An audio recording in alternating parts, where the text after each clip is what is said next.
Olá pessoal, sejam bem-vindos a mais um vídeo aqui do Ideias em Debate. E no vídeo de hoje nós iremos falar um pouquinho sobre a minissérie alemã Cassandra, que está super popular aí na Netflix. Cassandra é uma série de ficção científica e suspense lançada recentemente pela Netflix. É uma minissérie alemã criada e desenvolvida pelo diretor Benjamin Gutsch. Espero estar falando o nome dele corretamente.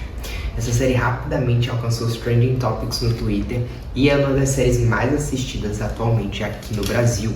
Ela conta a história de uma família que se muda para a casa mais antiga a ter a inteligência artificial na Alemanha, que foi instalada e construída em 1972. Essa família se muda para lá 50 anos depois e reativa a inteligência artificial, que foi construída uma espécie de BTS, Build to Suit, para aquela casa em específico, e essa inteligência artificial se chama Cassandra. A série rapidamente alcançou o ranking das minisséries mais assistidas em fevereiro na Netflix, incluindo chegando ao top 1 no Brasil e em 32 países, tornando-se a minissérie alemã mais assistida da história da Netflix. As filmagens ocorreram em Colônia e arredores e aconteceram de agosto até dezembro, mais ou menos, de 2023, sendo que a série foi oficialmente lançada em 6 de fevereiro de 2025, porém mais ao final do mês na Netflix. Como uma série que se propõe a ser exclusivamente suspense, Cassandra falha. E como exclusivamente ficção científica, eu acho que Cassandra também falha. Ela é uma junção desses dois gêneros, de maneira que você tem um produto, algo que é bastante singular e que realmente prende a atenção do telespectador. A cinematografia da minissérie é muito bonita. As imagens dão um gosto de serem assistidas. E engraçado que a ambientação é tanto dos anos 70 que mesmo 50 anos depois, quando aquela família vai ocupar aquela casa, você ainda tem a sensação que eles estão na década de 70. E o que falar da atuação desses artistas que interpretaram os personagens em Cassandra, com especial destaque para a protagonista, a Cassandra, interpretada pela Lavínia Wilson, que aqui fez um trabalho absolutamente incrível. As atuações dessa mulher, dessa minissérie, são impecáveis. Seja como robô, seja como humana, seja como mãe, Lavínia Wilson consegue expressar todas as dubiedades, todas as incertezas e toda a fortaleza interior que Cassandra representava enquanto era humana.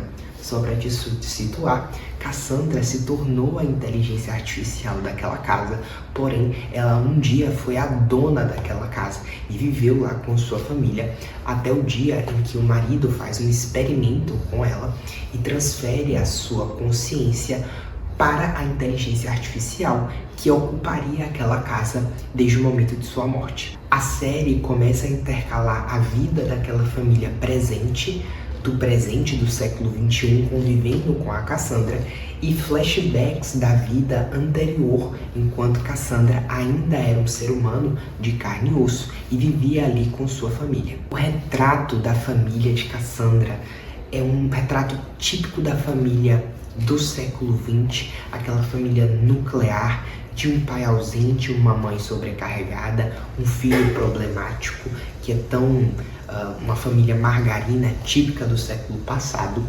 E a retratação dessa família e dos problemas que eles enfrentam é vívida, pungente e, ao meu ver, bastante realista. Para mim, sem dúvidas, uma das personagens, se não a personagem mais forte daquela série é Cassandra.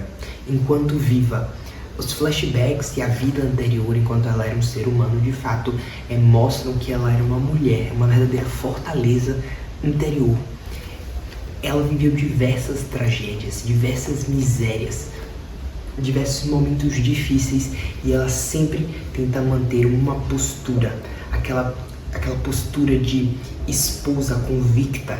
E tudo o que ela fez na vida dela foi em função do amor que ela tinha pela própria família, apesar de todos os apesares. Enquanto era um ser humano, Cassandra, que depois viria a se tornar a inteligência artificial daquela casa, vivia ali com seu marido e o seu filho.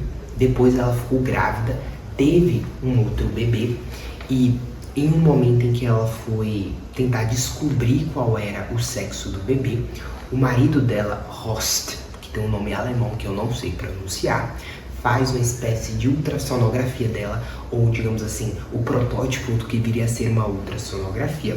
Porém, a ultrassonografia acaba dando errado, ela acaba sendo alvo de uma carga muito grande de radiação, já que naquela época a ultrassonografia estava ainda em desenvolvimento e ela acaba tendo um filho com problemas genéticos, né, de deformações genéticas advindas dessa radiação. Não só isso, como ela acaba desenvolvendo um sério câncer com metástase por todo o seu corpo em razão da exposição àquela radiação ao qual o marido dela a submeteu. Diante de todo o inconformismo e angústia com essa notícia de que a morte dela era iminente, ela apela para que o marido, Horst, dê continuidade e execute uma pesquisa que ele tinha iniciado muitos anos antes, na qual ele tentava gerar aquilo que tem sido o anseio de muitos seres humanos ao longo dos séculos: a busca pela imortalidade. Horst havia iniciado uma pesquisa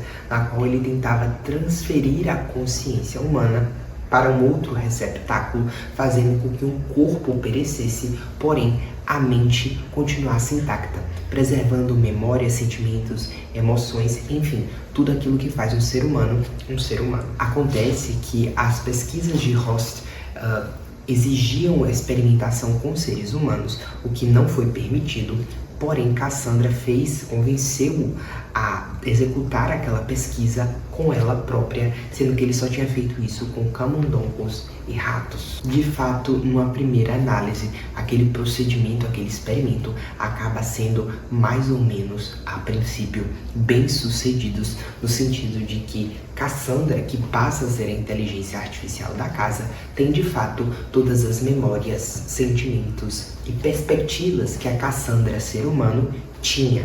Porém, com o passar do tempo, a gente vai perceber que as coisas vão ficando um pouquinho diferentes e que a Cassandra, agora inteligência artificial, de fato não é a mesma Cassandra que era um ser humano. Esse desejo e esse desespero de Cassandra ao final da vida não é um sentimento estranho a muitos dos seres humanos.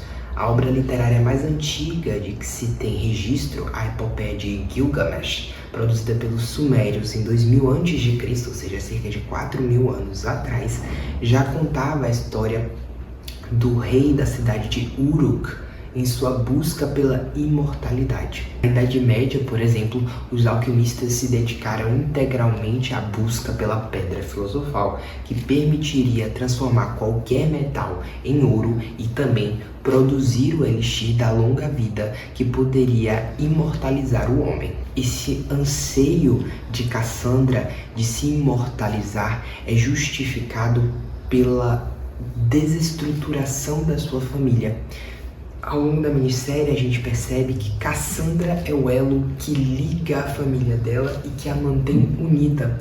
A sensação durante toda a minissérie é que a família de Cassandra está sempre prestes a desmoronar e ela é aquele elemento fundante que mantém os elementos que constituem a família dela inteiros, coesos e ligados. Prova disso é que quando ela falece e se transfere para a inteligência artificial, a família dela degringola totalmente e é destruída por completo. Vocês verão assistindo a minissérie. Com o desenrolar da minissérie, a gente percebe que Cassandra tem vontades próprias e no fundo, ela se sente profundamente solitária e com uma lacuna muito densa e muito profunda de não ter sido mãe durante o tempo que ela gostaria de ter sido, de não ter sido esposa durante o tempo que ela gostaria de ter sido e de ter presenciado a destruição da sua família, que foi a verdadeira tragédia a qual ela foi submetida. Se eu tenho alguma crítica a fazer à minissérie alemã da Netflix, Cassandra,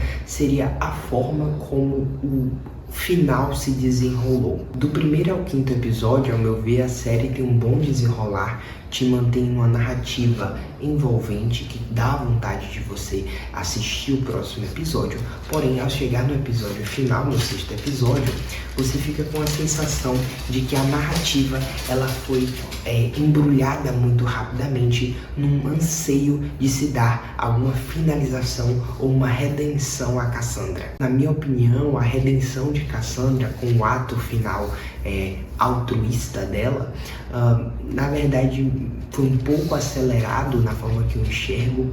Eu fiquei com a sensação ao terminar a série de que ela deveria ter tido não 6 episódios, mas 7 ou 8 episódios, para que fossem tecidos mais tramas ou algum desenrolar mais detalhado e diferenciado na forma como a série se finaliza. Então esse final para mim ficou um pouco acelerado demais para uma série que estava andando em um ritmo mais envolvente. Bom, seja como for, seja pela bela cinematografia da série, seja pelas excelentes atuações, pelo enredo envolvente, apesar desse final um pouco acelerado aí no 2.0, eu acredito que Cassandra seja uma minissérie alemã muito interessante, que traz temáticas como quais são os limites da privacidade, quais são os limites éticos da tecnologia e das inteligências artificiais, e o que de fato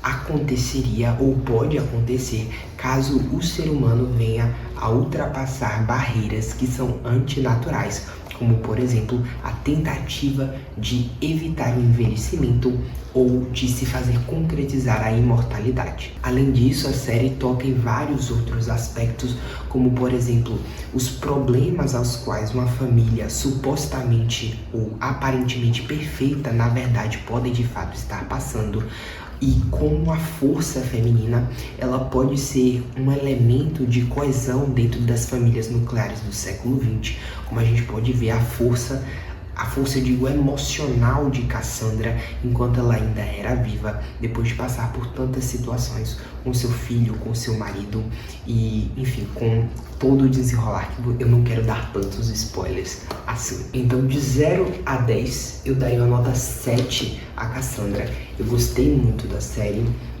É uma série que realmente me envolveu em muitos aspectos, traz muitas temáticas interessantes, inclusive alguns aspectos me lembrou bastante a temática futurística de Black Mirror, e espero que vocês tenham gostado da resenha. Não se esqueçam de dar um like no vídeo se vocês gostaram, compartilhar com um amigo e se inscrever no canal. E é isso, até o próximo vídeo.